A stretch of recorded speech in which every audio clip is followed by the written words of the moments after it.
You are standing on the deck of a small research vessel, somewhere in the middle of the Pacific. It is just after midnight. The air is cold enough that you can see your breath, and the water around you is black. Not dark blue, not gray, but black. The kind of black that has no bottom you can imagine. The boat is not moving. The engine is off. There is no wind. The surface of the ocean is so still that it looks like glass, and when you lean over the rail and look down, you see nothing. No reflection. No light. Just an absence. You are floating above something so deep that if you dropped a stone over the side right now, it would fall for more than an hour before it touched anything solid. The ocean covers 71% of the Earth's surface. Most people know that. What most people do not know is how deep it goes, or what that depth actually means. We talk about the ocean as if it is one thing, a single body of water, a place we swim in, a place we cross on ships. But the ocean is not one place. It is a series of worlds stacked on top of each other, each one darker and stranger and more hostile than the last. Right now, beneath this boat, the water goes down 11,000 meters. That is deeper than Mount Everest is tall.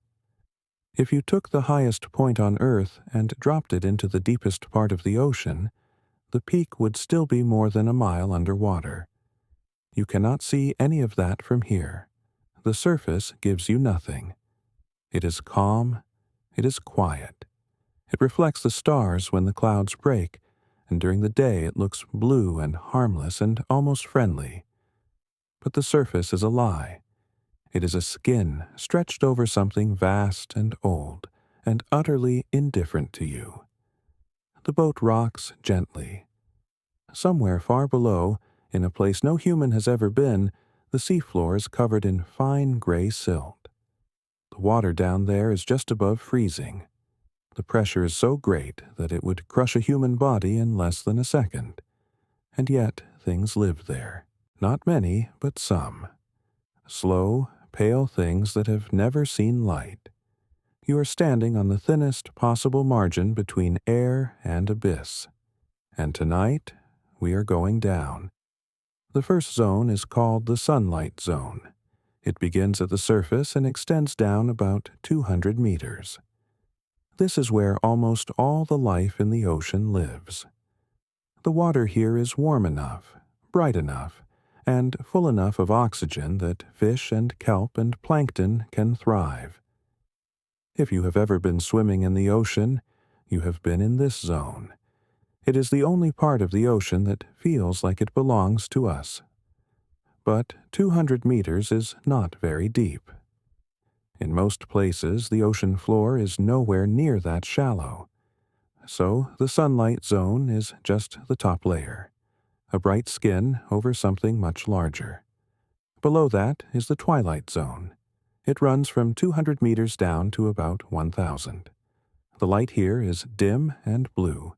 It fades as you descend, but it never quite disappears. Photosynthesis cannot happen here. Plants cannot grow. But animals still live in this zone, and many of them are strange. Some have enormous eyes to catch what little light filters down.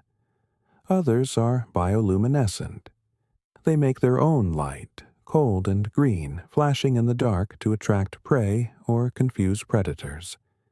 If you were to descend through this zone in a submersible, you would see flickers in the water around you. Brief pulses of light, then nothing. Then another pulse, somewhere else. The creatures here do not stay in one place. They drift, they hunt, they hide. At 1,000 meters, the twilight zone ends.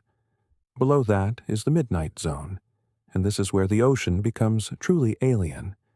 No sunlight reaches here. None. The water is black. The temperature drops close to freezing. The pressure is immense. A human body at this depth would be crushed instantly. And yet this zone is enormous. It extends from 1,000 meters down to 4,000. That is 2 miles of absolute darkness, and it makes up the largest habitat on Earth by volume. More space than all the forests, all the deserts, all the grasslands combined. And it is almost entirely unexplored. We know more about the surface of Mars than we do about the midnight zone. The creatures that live here are slow, efficient, and patient. They have to be. Food is scarce. Energy is precious. Nothing is wasted. Many of the fish here are black. Not gray, not dark blue, black. Pure black, like ink. Their skin absorbs light so completely that even if you shine a beam directly at them, they seem to vanish. This is camouflage in a place where there is nothing to hide behind. No rocks, no reefs, no kelp. Just open water. So they become the water itself, invisible. Some have no eyes at all. Eyes are expensive. They require energy to build, energy to maintain, and down here, energy is the most valuable thing there is. If you cannot see, you rely on other senses. Vibration, chemical trails in the water, the faint electrical fields that all living things produce. These fish move slowly through the dark, feeling their way forward, waiting. Others have eyes, but they are enormous, barrel-shaped, pointed upward, designed to catch the faintest trace of light from above. They do not move their eyes. They move their entire body to look in a different direction. And what they are looking for, most of the time, is bioluminescence. Because in the midnight zone, almost everything glows. Not brightly, not like a flashlight. More like the dim green glow of a watch dial in a dark room. Tiny photophores along the belly, the sides, the fins. Some fish use it to blend in. They match the faint glow of the surface far above, so predators looking up cannot see their silhouette. Some use it to communicate. Some use it to hunt. The anglerfish, for example. You have probably seen pictures. A long stalk extending from its head, tipped with a glowing lure. It sits motionless in the water, mouth open, and waits. The lure pulses softly. Other fish, curious or hungry, drift closer. And then the anglerfish strikes. Its jaws snap shut in less than 1/100th of a second. One of the fastest movements in the animal kingdom, happening in total silence, in total darkness, 2,000 meters below the surface. The midnight zone is not empty. It is full of life. But it is life that has learned to exist on almost nothing.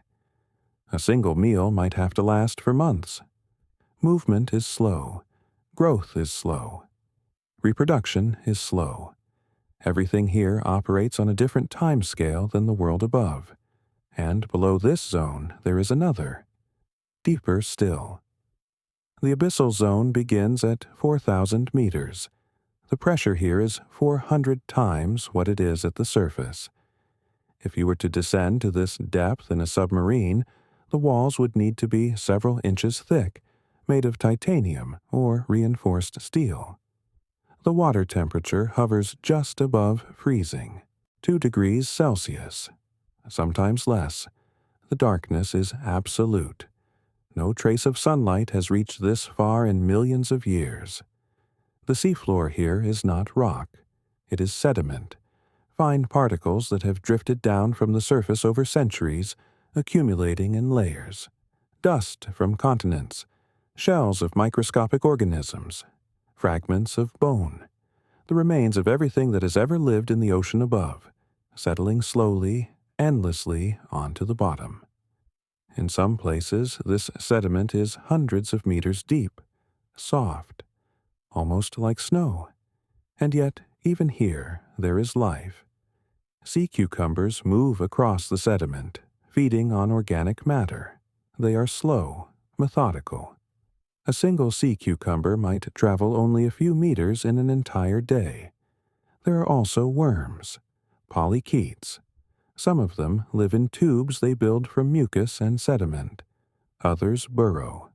Their movements leave faint trails in the silt, patterns that can last for weeks before the current erases them. Fish live here too.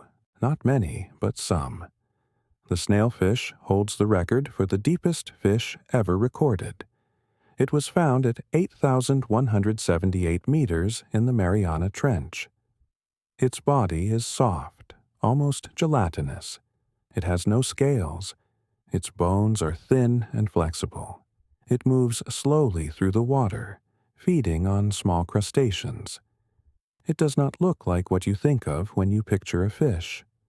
It looks more like something that should not exist, and yet it does. The abyssal zone covers more than half of the Earth's surface. It is the largest habitat on the planet, and we know almost nothing about it. We have better maps of the surface of Mars than we do of the deep ocean floor. Most of it has never been seen, never been touched, never been explored. It is vast, it is cold, it is dark, and it is still going deeper. Below 6,000 meters, you enter the Hadal zone. The name comes from Hades, the ancient Greek underworld. It is the deepest part of the ocean. It exists only in trenches, long, narrow cracks in the seafloor where one tectonic plate slides beneath another. The Mariana Trench is the most famous, but there are others. The Tonga Trench, the Philippine Trench, the Kermadec Trench. Each one is a wound in the Earth's crust, dropping down into depths that seem impossible. The pressure here is beyond comprehension. At the bottom of the Mariana Trench, nearly 11,000 meters down, the pressure is more than 1,000 times what you feel at the surface. It is the equivalent of 50 jumbo jets stacked on top of your body. Steel crumples. Submarines implode. Human bone would be crushed instantly. And yet, life exists here too. In 2012, filmmaker James Cameron descended to the bottom of the Mariana Trench in a specially designed submersible. He was the third person ever to reach that depth. The journey took more than 2 hours. When he arrived, he found a flat, featureless plain of pale sediment. No light. No sound except the hum of his equipment. He described it as lunar, desolate, alien, but even there, at the deepest point on Earth, he saw life. Small amphipods, translucent shrimp-like creatures. They moved slowly across the sediment, feeding on whatever organic matter drifted down from above. The Hadal zone is not empty. It is just waiting. Waiting for the rare moments when something falls from the surface. A dead whale, a large fish. When that happens, the deep responds. Scavengers appear from the dark. Hagfish, sleeper sharks, amphipods by the thousands. They strip the carcass clean in a matter of days, sometimes hours. Then they disappear again, back into the trench, back into the cold and the pressure and the endless night. You are now more than 10,000 meters below the surface. The weight of the ocean above you is unimaginable. The temperature is just above freezing. There is no light, no sound, no movement except the slow drift of sediment and the occasional passage of something you cannot see. This is as deep as the ocean goes. This is the bottom. And it is still not the end of the story. The deepest point on Earth is not a single place. It is a collection of trenches scattered across the Pacific, each one a wound in the seafloor. The Mariana Trench, the Tonga Trench, the Philippine Trench, the Kermadec. Each one drops below 10,000 meters. Each one holds its own version of the abyss. But the Mariana is the deepest. At its lowest point, a place called Challenger Deep, the ocean reaches down 11,000 meters, nearly 7 miles.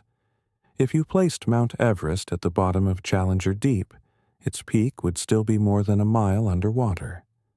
The pressure there is over 1,000 times what you feel at the surface. 8 tons per square inch. Enough to crush a human body instantly. Enough to collapse a submarine like a tin can. And yet, life exists there. In 1960, 2 men descended to the bottom of Challenger Deep in a steel sphere called the Trieste.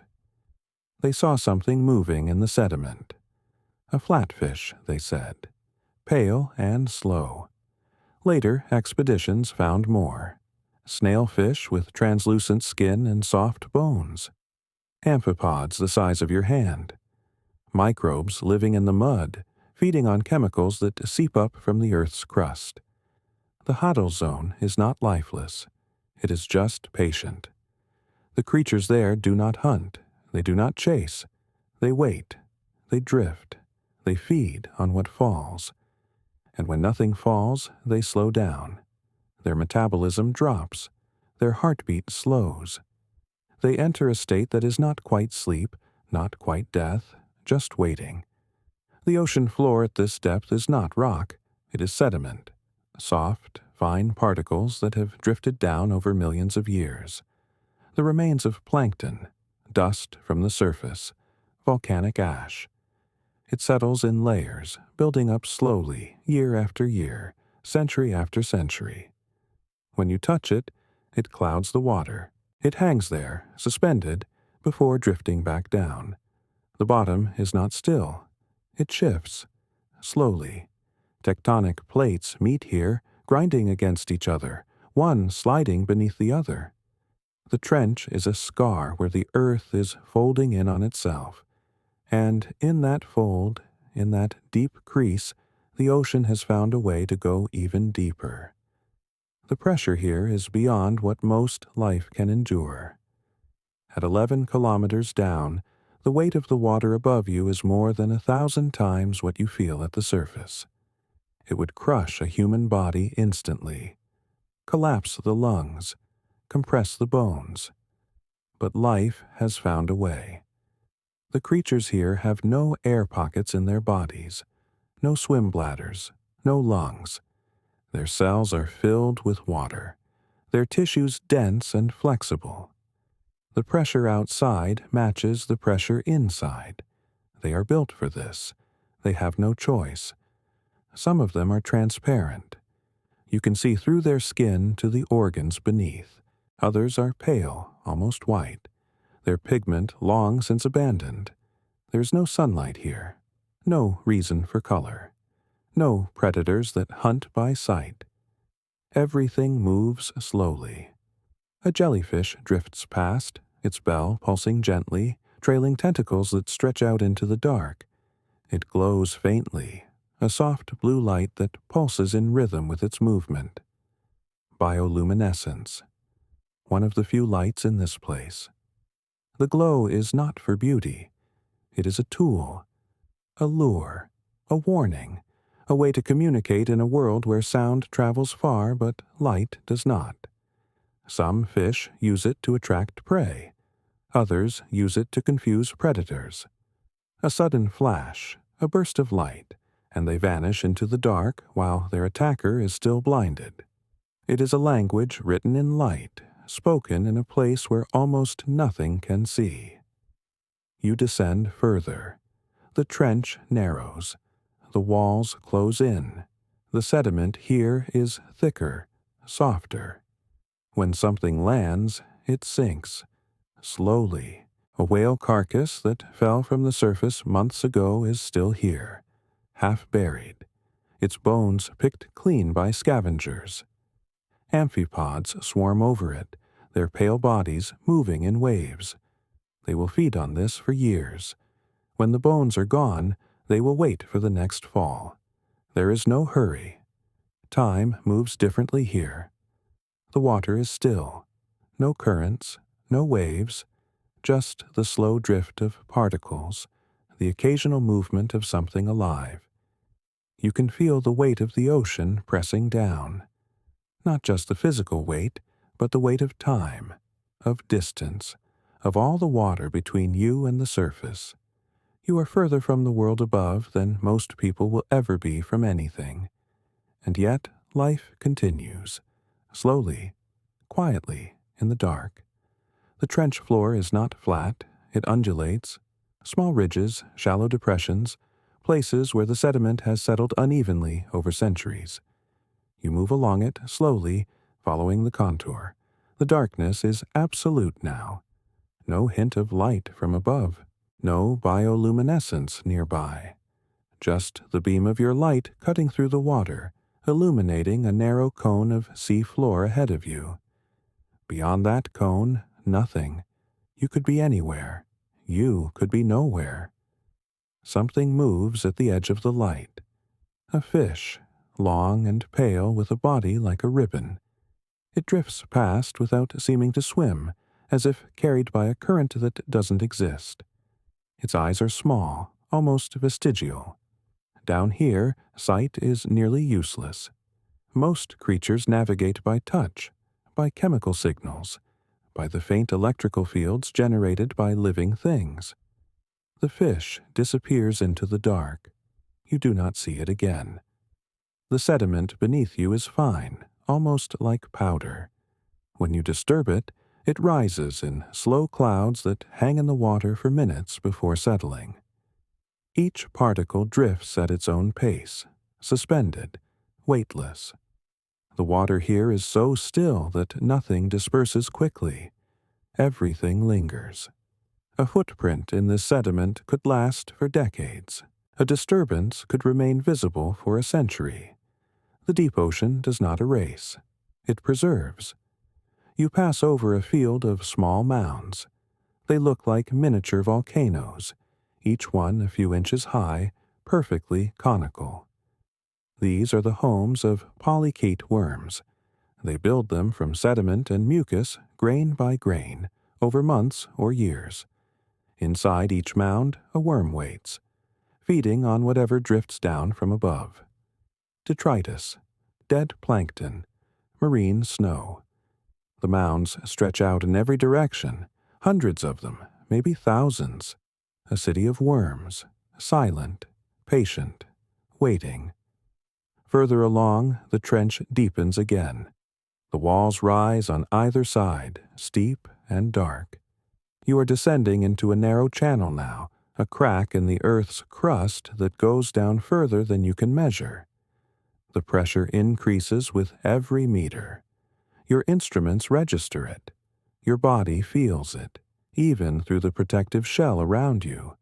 A tightness, a compression. The water here weighs more than rock, more than steel. It would crush anything soft in an instant. But you are not soft. You are contained, protected. And so you continue. Down, always down. The channel narrows. The walls close in. You can almost reach out and touch them now. Almost. The rock is smooth in places, jagged in others. Volcanic. Ancient. Formed when the ocean was young. You pass through a section where the walls are covered in something pale. Not rock, not sediment. Bone. Fragments of it, embedded in the stone. Ribs, vertebrae, pieces of skull. Whale bones, most likely. Ancient ones. They fell here long ago, sank through the water column, came to rest against the trench wall, and over time the rock grew around them, claimed them.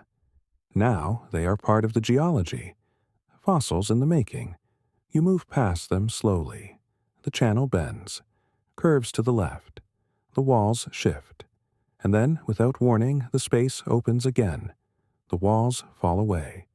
You are no longer in a narrow crack. You are in a basin, wide, deep, flat. The floor here is different, smoother, almost glassy in places. Volcanic glass, obsidian. Formed when lava met water and cooled instantly. Shattered into sharp black fragments. The light from your vessel reflects off the surface in strange ways. Glints, flashes, like stars on a black sky. You drift over it. Slowly. The basin is vast.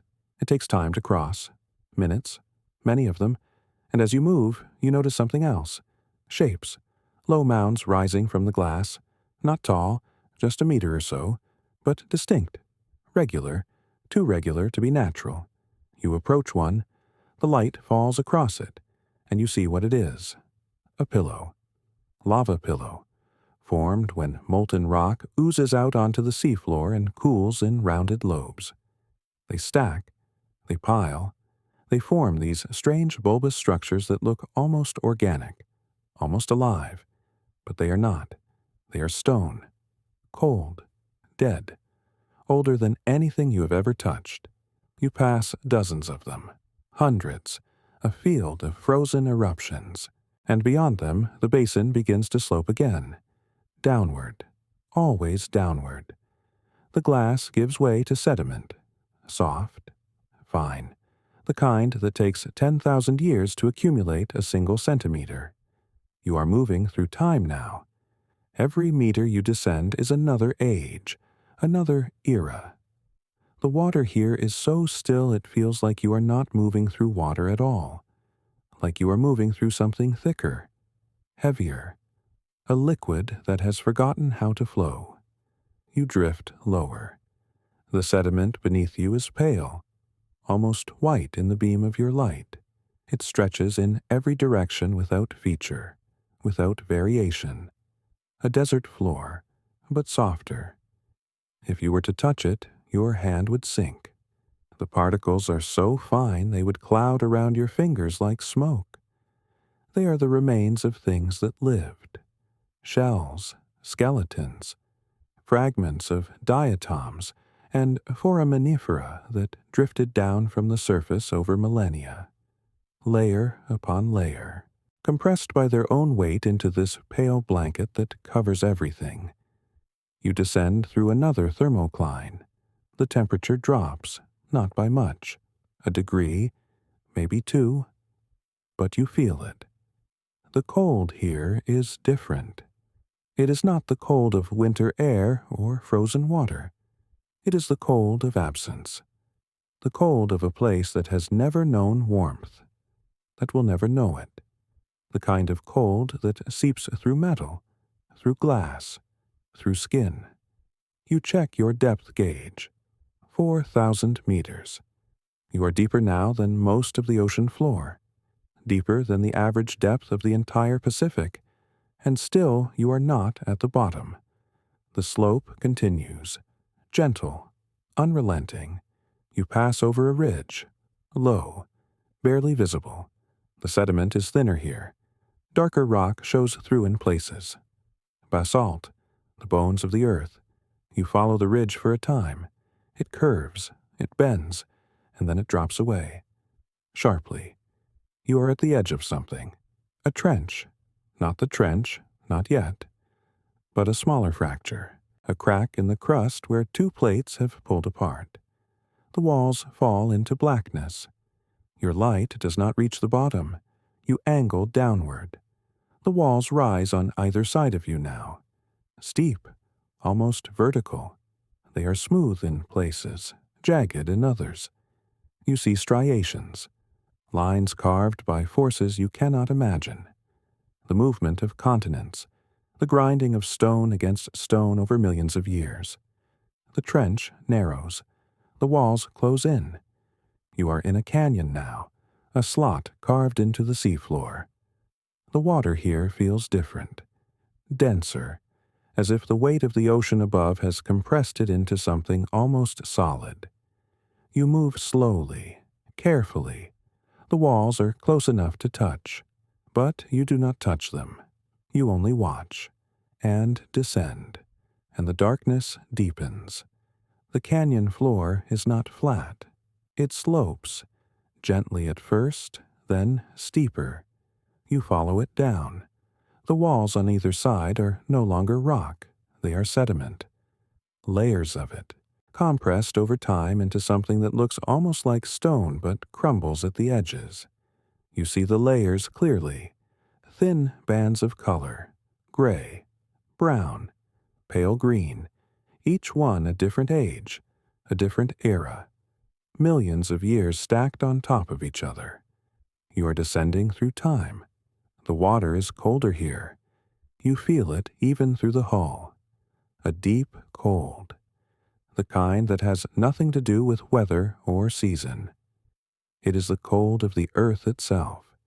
The cold of stone that has never seen the sun. You check your depth. 4,000 meters. Then 4,200. The numbers climb slowly, steadily. You are still falling. The canyon widens again. The walls pull back. You emerge into a broader space. Not open, not vast, but wider than the slot you just passed through. The floor here is covered in fine silt, pale, almost white. It drifts when you pass over it.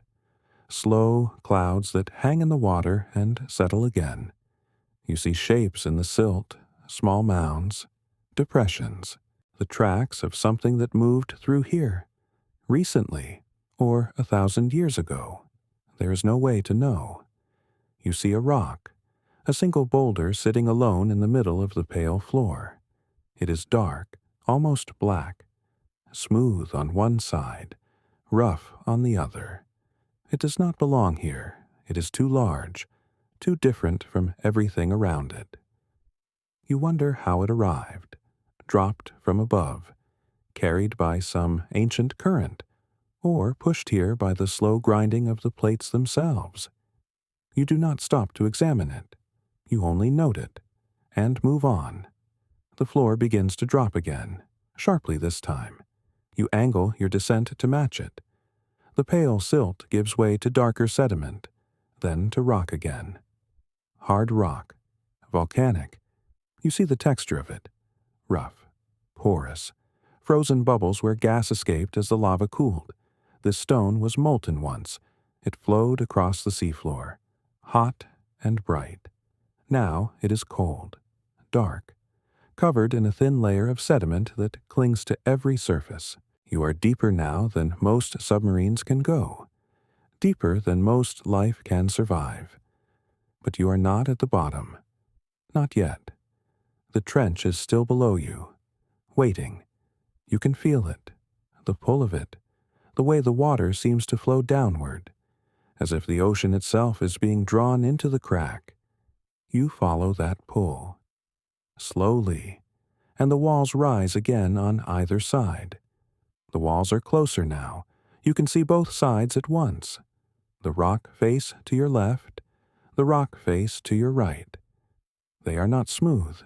They are jagged, fractured, as if the earth tore itself open here and never healed.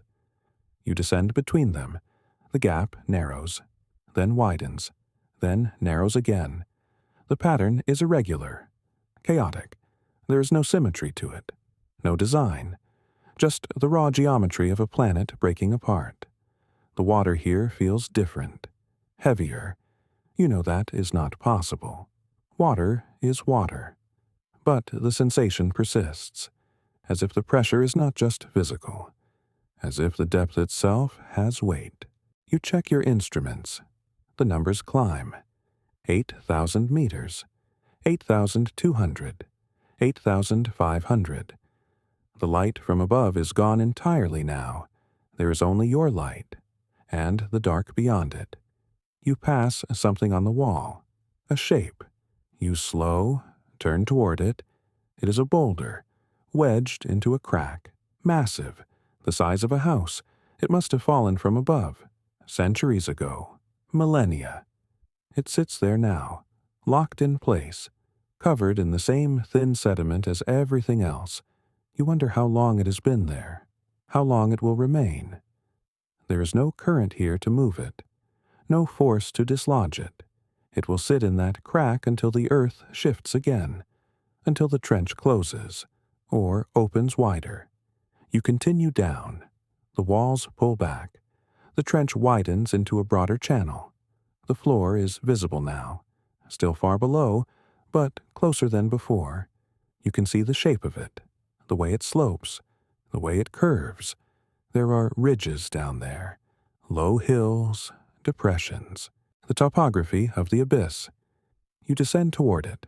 Slowly, your light sweeps across the stone, across the sediment, and then you see something else, a shape, on the floor, Not rock, not sediment, something smooth, metallic.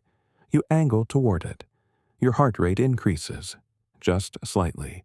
You are aware of it, the way your breath changes, the way your focus sharpens. You descend the last 100 meters, and the shape resolves. It is a cylinder, steel, rusted, lying on its side in the silt. A barrel, industrial, the kind used for chemicals, for waste. It has been here a long time. The rust has eaten through in places. You can see the holes, the way the metal has peeled back. Whatever was inside is gone now, dissolved, dispersed, diluted across the trench floor. You pass over it, and you see another, then another, a field of them, scattered across the sediment, some intact, some collapsed, all of them slowly returning to the ocean. You move slowly through the field. The barrels stretch ahead of you, dozens of them, maybe more. It is hard to count in the dark, hard to see where the field ends. You pass close to one that has split open completely, the metal folded outward like a flower. The interior is hollow, empty, coated in a thin layer of rust and sediment. You wonder what it held.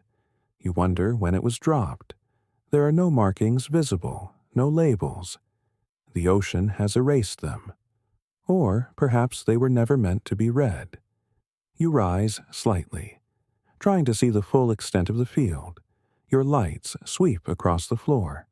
More barrels, some half buried, some lying in clusters, as if they were dumped together, all at once, from a ship passing overhead, decades ago, before regulations, before anyone thought the ocean had a bottom that mattered, before anyone imagined someone would come down here and see. The water here feels different. You tell yourself it is only your mind, only the knowledge of what these barrels might have held. But the feeling persists, a heaviness, not physical, something else. You check your instruments. Everything is normal. Oxygen, pressure, temperature, all within range.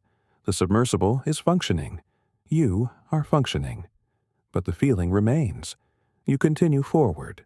The barrels thin out, become less frequent, and then you are past them, back over empty sediment. You look behind you.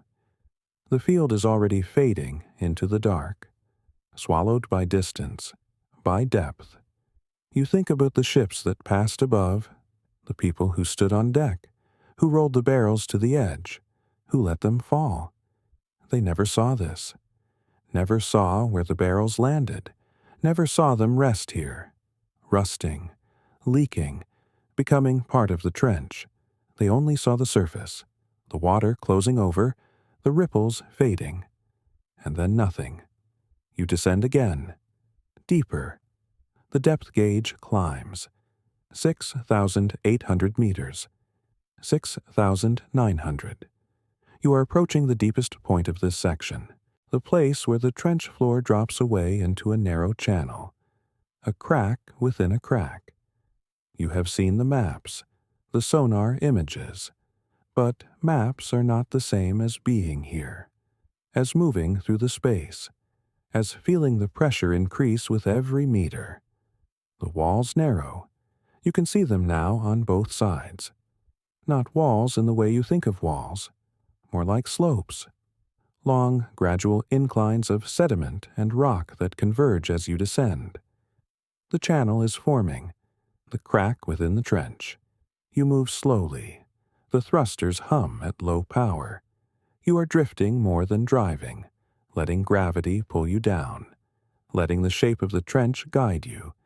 The sediment here is different, finer, almost like powder. It rises in slow clouds when the current shifts, hangs in the water, takes minutes to settle. You watch it move. Watch the particles drift past the viewport, tiny specks catching the light, each one a fragment of something that fell from above. Bone, shell, mineral, all of it ground down by time, by pressure, by the weight of the ocean pressing it into the floor. 7,000 meters. You pass through it without ceremony. The number changes on the screen. That is all. No sound, no shift in the water. Just depth. More of it. The channel is narrower now, maybe 50 meters across. The walls rise on either side, not steep, but present. You can feel the space closing in. Not in a way that frightens you, just in a way that makes you aware of where you are, of how far you have come, of how much ocean is above you, pressing down, holding you here. You see something ahead, a shape on the floor, long and pale.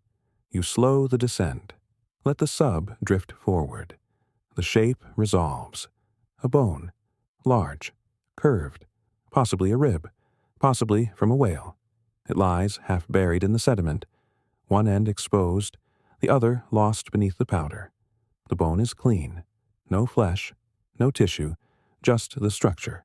White against the gray floor, you wonder how long it has been here, how long it took to fall, how many years it has rested in this channel, alone, unmoving. The current does not reach it, the sediment does not cover it. It simply is. A marker, a monument. You pass over it, leave it behind. The channel deepens. 7,100 meters. 7,200. The walls are closer now, 30 meters apart, maybe less. You are descending into the narrowest part, the place where the trench folds in on itself, where the pressure is highest, where the dark is complete. The walls press in. You feel it even though you cannot touch them. The space around the sub is smaller. The beam catches both sides now without turning. Rock on the left, rock on the right. The gap between them narrows with every meter you drop. 7,300 meters. 7,400. The depth gauge climbs steadily. The pressure outside is beyond what most materials can withstand. The hull creaks. A soft sound, almost a sigh. The sub was built for this, tested, certified. But down here, in the fold of the trench, you are aware of how thin the barrier is between you and the water. How much weight presses against every square inch of the sphere. You do not think about it directly. You let the thought pass. You focus on the instruments, on the slow descent, on the walls. They are smoother here, polished almost. The rock has been shaped by something. Not water, not current. Pressure maybe. Time. The surface is dark and glassy. Your light slides across it and reflects back faintly. A dull glow, like looking into black ice. You descend further. 7,500 meters. The channel is 20 meters wide now, then 15. The sub drifts in the center, equidistant from both walls. You do not steer, you let it fall. The walls guide you, funnel you down. There is no sound from outside, no movement, just the steady hum of the systems, the soft click of the depth gauge, your own breathing, slow, even. You are deeper than most of the ocean floor, deeper than the abyssal plains. You are in a place that exists only because the Earth's crust tore itself apart. A scar, a wound that never healed. The trench continues below you. How far, you do not know. The sonar cannot reach the bottom. The signal goes down and does not return. Or it returns so faintly that the system cannot read it. You are descending into a space that has no measured end. 7,600 meters. The walls are 10 meters apart. The sub feels large suddenly. Too large for the gap. But there is room. Just enough. You continue down. The rock on either side is close enough now that you could reach out and touch it. If the hull were not there, if your arm could pass through steel and water and pressure, you imagine the texture. Cold, smooth, ancient. The trench has been here for millions of years, longer. It was here before anything lived in the ocean, before there was anything to fall into it, and it will be here long after. You are passing through, a visitor, brief, insignificant. The depth gauge turns over, 7,700 meters. The walls close in. You slow the descent, not because you need to, because something in you wants to. The walls are close now, close enough that the lights catch both sides at once. The rock is not smooth. You were wrong about that. It is ridged, textured, layers of sediment compressed over time into stone. You can see the lines, horizontal, parallel, each one a record of something that settled here. Dust, shells, the remains of things that lived and died and drifted down, pressed flat, turned to rock. The sub drifts lower. 7,800 meters. The gap narrows further. You check the sonar again. The walls are 8 meters apart now. The sub is 4 meters wide.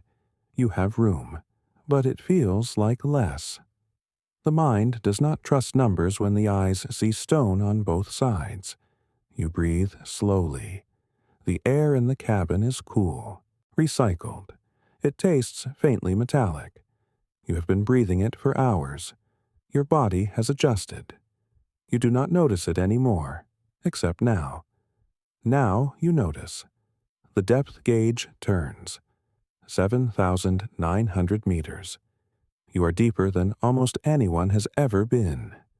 There are fewer than 20 people in history who have gone this far. And most of them did not go further. They stopped, turned back, returned to the surface, wrote reports, described what they saw, and then never went again. You understand why. It is not fear exactly, it is something else, a feeling that you are somewhere you do not belong, that the ocean is tolerating your presence, for now. But it could stop, at any moment. The walls could shift. The pressure could find a weak point in the hull. The systems could fail, and there would be no rescue. No one is coming down here. No one can. You are alone. Completely. The sonar pings. The sound is small, swallowed almost immediately by the water. The return is faint. The walls are still there, still parallel, still descending. You follow them. 8,000 meters. The number feels impossible. You are 5 miles below the surface. 5 miles of water above you, pressing down. The weight of it is beyond comprehension. Thousands of tons. Millions. You do not try to calculate it. The mind cannot hold numbers that large. It can only feel the idea of them, the sense of mass, of depth, of distance from anything that could help you. The walls begin to widen, slowly. The sonar shows it first, the gap between them growing. A few meters, then 10, then 20. You are leaving the trench, entering something larger. The seafloor drops away beneath you. The depth gauge continues. 8,100 meters, 8,200. You descend into open water again. But this is not the water you know. This is not the ocean of the surface, or even the midnight zone. This is something else. The Hadal zone, named for Hades. The underworld, the place beneath everything. The water here is different, denser, colder. The pressure has compressed it, changed its properties. Light cannot exist here. Not even the faintest bioluminescence reaches this deep. The creatures that live here do not need eyes. Some have them. Vestigial. Useless. Others have lost them entirely. Smooth skin where eyes once were. They navigate by touch, by chemical signals in the water, by the faint electrical fields generated by living things. You are one of those living things. Your sub generates heat, electricity, motion. You are a beacon, visible to anything down here that knows how to look. The sonar pings again. The return is strange, scattered. There's no clear floor beneath you, just texture, uneven, rough. You descend further, 8,400 meters. The lights catch something. Movement, not a creature, the water itself, currents, slow, thick, like syrup. The cold has made it viscous. It flows around the sub. You can feel the drag, the resistance. The sub's thrusters work harder, compensating, keeping you stable, keeping you from drifting, from tumbling. The seafloor appears. Finally, 8,600 meters. It is not flat, not smooth. It is a landscape. Hills, valleys, ridges of sediment, millions of years of accumulation. Everything that dies in the ocean eventually falls here. Bone, shell, organic matter, compressed, layered. The history of the ocean written in silt. You move forward, slowly. The lights sweep across the bottom, and you see them. Tracks, long, parallel, dragged through the sediment. Something has been here, something large. The tracks are fresh, relatively, in a place where nothing decays quickly, where time moves differently. Fresh could mean yesterday, or a decade ago. You follow the tracks. The sub moves at a crawl, 0.5 meter per second, maybe less. The tracks are wide, 1 meter across, maybe more. They curve gently, disappear into the dark ahead, reappear in the light. The sediment on either side is undisturbed, smooth, which means whatever made these moved in a straight line. Deliberate, not wandering, not searching, going somewhere, or coming from somewhere. You check the sonar. Nothing. The water ahead is empty. The tracks continue. You follow. Minutes pass. 5, 10. The landscape changes. The seafloor drops. A slope, gentle at first, then steeper. The tracks go down. You follow. The depth gauge ticks upward. 8,700 meters. 8,800. The pressure increases. You feel it in the way the sub responds. Slower, heavier. The hull creaks. Just once. A soft sound. Metal adjusting. Settling. You are deeper than most. Deeper than almost anyone has ever been. And still the tracks continue. They lead to a depression. A wide bowl in the seafloor, maybe 200 meters across. The center is darker. The sediment there is different, finer, softer. You descend into it. The tracks lead to the middle, and then they stop. Not fade, stop. As if whatever made them simply lifted off the bottom, or sank into it. You hover. The lights sweep the area, nothing. No creature, no disturbance, just the tracks and the silence. You wait. The sub drifts slightly. The current pushes you. Gently, you correct, hold position, and then you see it. Not in front of you, below. The sediment is moving, slowly, a ripple, like something breathing underneath. The fine silt shifts, rises, falls. You watch. The movement is rhythmic, steady. Something is there, buried, resting, or waiting. You do not move closer. You hold. The lights stay on the spot. The ripple continues. Slow, patient. The thing beneath does not surface, does not reveal itself. It simply breathes. And you realize. This is not a place you were meant to find. Not a place anyone was meant to find. The ocean keeps its secrets. Some of them. Most of them. And this is one. You begin to rise. Slowly. The thrusters engage, lifting you. The depression falls away. The tracks disappear into the dark below, and you do not look back. The ascent is slow, controlled. You rise through the column of water you descended through hours ago. The walls of the trench pass on either side. Dark rock, vertical. The lights catch edges, crevices, small white crabs clinging to stone. They do not move as you pass. The depth gauge climbs. 6,000 meters. 5,800. The pressure eases, incrementally. You feel nothing inside the hull, but you know the change is happening. The ocean is letting go, degree by degree. The water here is still black, still cold, but different, less dense. The weight is lifting. You think about what you left below, the breathing sediment, the thing that did not show itself. You do not know what it was. You will never know. And that is fine. Some questions do not need answers. Some mysteries are better left alone. The trench continues beneath you, deeper still, miles of it, stretching along the sea floor like a scar. You are only leaving one small section, one depression, one moment. The ocean has thousands more, millions, places no one has seen, places no one will see. The sub rises. The thrusters hum, steady, reliable. You check the systems, all green. Oxygen good, power good. The ascent rate is perfect, 3 meters per minute.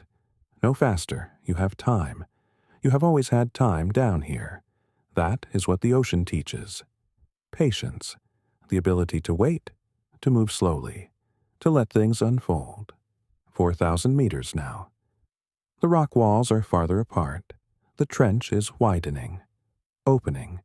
You are leaving the deepest part, entering the upper reaches, still deep, still dark, but not the abyss. Not anymore. You pass through a layer of water that feels different, colder, a thermocline. The temperature drops 2 degrees. You feel it in the way the sub responds. Slightly more buoyant, the water less thick. You adjust. Small corrections. The ascent continues. You think about the surface, still hours away.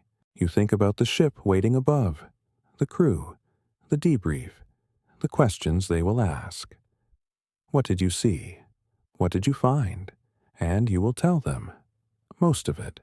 The tracks, the size, the depression, but not the breathing. Not the thing beneath the sediment. That you will keep. Some things are not for reports, not for logs, not for science. Some things are just for you, and for the ocean. 3,000 meters. The walls are gone now. You are in open water, black, endless. The lights reach out and find nothing, just particles, drifting, slow. You are alone again, but differently. Not the alone of the trench, not the alone of the deepest place. This is the alone of the middle, the in-between. Neither surface nor floor, just water, just dark, just you, rising. You check the depth gauge. 2,800 meters. The ascent rate is steady, controlled. The submersible hums around you. A sound you have heard 1,000 times. Familiar, almost comforting. But tonight it feels different. Thinner, like the machine knows what you left behind. Like it is carrying you away from something it does not want to name. You look at the instruments. Oxygen levels, battery charge, hull integrity. All normal, all green. Everything is fine, everything is working. But your hands are still shaking, just slightly. You press them against your knees. The shaking does not stop. 2,700 meters. The water outside is still black, still empty. You think about the thing you did not see, the thing that breathed, the thing that moved the sediment without breaking the surface. You think about its size, the way the depression curved, 50 meters across, maybe more. You think about what could make a shape like that, what could rest there, what could wait, and you think about the fact that it knew you were there. That is the part that stays with you. Not the size, not the shape, the awareness, the way it responded. Slow, deliberate, like it was deciding, like it was choosing whether to move, whether to rise, whether to show itself. It chose not to. You do not know if that makes you lucky or not. 2,600 meters. You reach for the water bottle strapped to the console. Your mouth is dry. You drink, The water is warm, stale. You do not care. You drink again. Your heart rate is still elevated. You can feel it. Steady but fast. The way it gets after something is past, after the moment is over, after you are safe. Are you safe? You look at the sonar. The screen is clear, no contacts, no returns. Just the faint scatter of the water column. Plankton, particles, nothing large, nothing close. You are alone. Ascending. The submersible is taking you up. Away. Back to the ship. Back to the light. Back to the world where things make sense. But you are still thinking about the trench, about the floor, about the thing that rested there. And you are thinking about the fact that it is still there. Right now. In the dark. In the cold. Waiting, or moving, or breathing. You do not know. You will never know. 2,500 meters. The pressure is easing. Not much, not enough to feel, but the numbers are changing. The depth is decreasing. You are rising. Slowly, gently. The ocean is letting you go. For now. 2,000 meters. The light is still absent. Still black. But the black feels different now. Less dense, less total. You know this is psychological. Light does not reach this depth either. But your mind is already preparing for the surface, already remembering what daylight looks like, what air smells like, what it feels like to stand on a deck that does not move in 3 dimensions at once. The submersible hums, the same sound it has made for hours, constant, reliable. You trust it more now than you did on the way down. It brought you back. It is still bringing you back. 1,500 meters. You check the sonar again. Still clear, still nothing. You tell yourself this is good. This is what you want. An empty ocean. A quiet ascent. No encounters. No shapes. No returns that should not be there. But part of you is disappointed. Part of you wanted to see it again. To confirm. To know. You push the thought away. 1,000 meters. The pressure gauge is dropping faster now. The numbers are falling in steady increments. You are rising through the mesopelagic, the twilight zone, the place where some light reaches. Not here, not yet, but soon. You think about the creatures that live at this depth, the ones that migrate, up at night, down at dawn, following the light, fleeing the light. An entire civilization that moves in rhythm with the sun. You have passed through their world twice now. Once going down. Once coming up. You did not see them. They did not see you. Ships passing in the dark. 800 meters. You feel something shift. Not in the submersible. In you. A loosening. A slow exhale. You did not realize you were holding anything in. But you were. Your shoulders. Your jaw, your chest, all of it tight, all of it braced, and now it is releasing, slowly, gently, the way ice melts, the way snow falls. You are still in the ocean, still deep, still surrounded by water on all sides, but you are no longer in the trench, no longer at the bottom, no longer in the place where the earth folds in on itself and creates a pocket of night that never ends. 600 meters. The sonar pings. You glance at the screen. A contact, small, moving, probably a fish, probably nothing. It passes, fades, gone. You breathe. 400 meters. The submersible is steady. The ascent is controlled. You are not rushing. You cannot rush. Decompression takes a time. The body needs time. The gases in your blood need time to equalize, to adjust, to leave without tearing you apart from the inside. So you rise slowly. And you wait, and you think about the trench, about what you saw, about what you did not see, about the space between the two, 200 meters. The water is lighter now, not bright, not yet, but lighter. You can see the difference. the way the beam from the submersible cuts through less distance before it fades, the way the particles in the water catch the light and hold it for a moment before letting go. You are rising through layers, through zones, through invisible boundaries that separate one kind of ocean from another. The abyssal is below you now. The hadal is far below. You are entering the bathypelagic, the midnight zone. Still dark, still cold, but not the same dark, not the same cold. There is a difference, a subtle one, but it is there. 100 meters. You see movement, a jellyfish, translucent, drifting. Its bell pulses slowly. Once, twice. It does not swim. It does not hunt. It simply exists. Moving with the current. Moving with the water. You watch it pass. Watch it fade into the dark behind you, and you think about how long it has been drifting, how far it has traveled, how many miles of ocean it has crossed without ever choosing a direction, without ever knowing where it was going. 50 meters. The pressure is easing. You can feel it. Not in your body. The submersible protects you from that, but in the way the hull creaks less, the way the instruments settle, the way everything feels just slightly less compressed, less held. You are almost at the surface, almost back, almost returned to the place where light exists and air exists, and the world is not made entirely of water and weight and dark.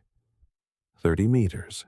You can see the surface now, a faint glow above you, rippling, moving, the underside of the ocean, the boundary between two worlds. You've been beneath it for hours, days if you count the descent and the time at the bottom and the slow climb back. And now you are about to cross it again, about to leave the ocean and return to the air. And you realize that you are not the same, that something has changed, not in a way you can name, not in a way you can point to, but changed. 20 meters. The light is stronger now. Not bright, but present. You can see the shape of your own hand in front of you. The color of the water shifts from black to deep blue to something almost green near the surface.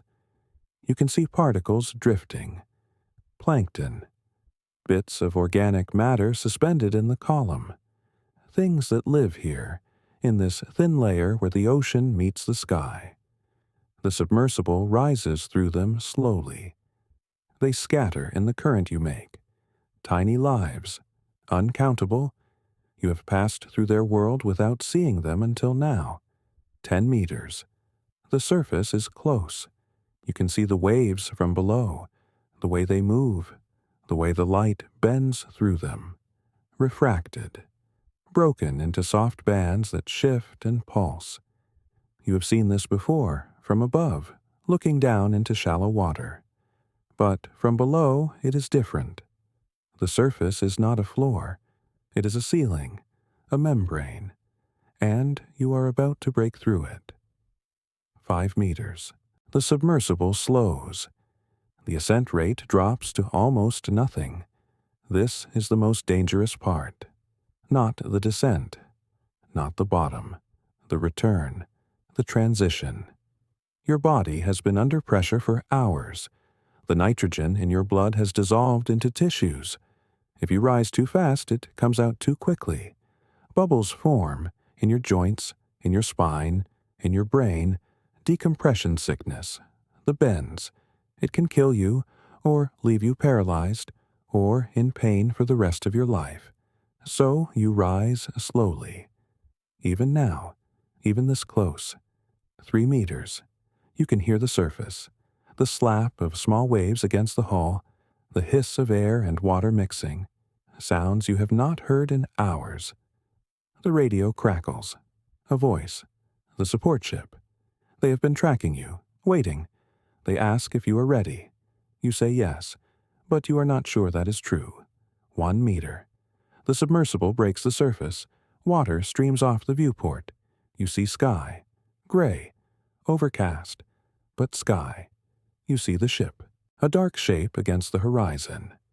You see gulls, circling, calling.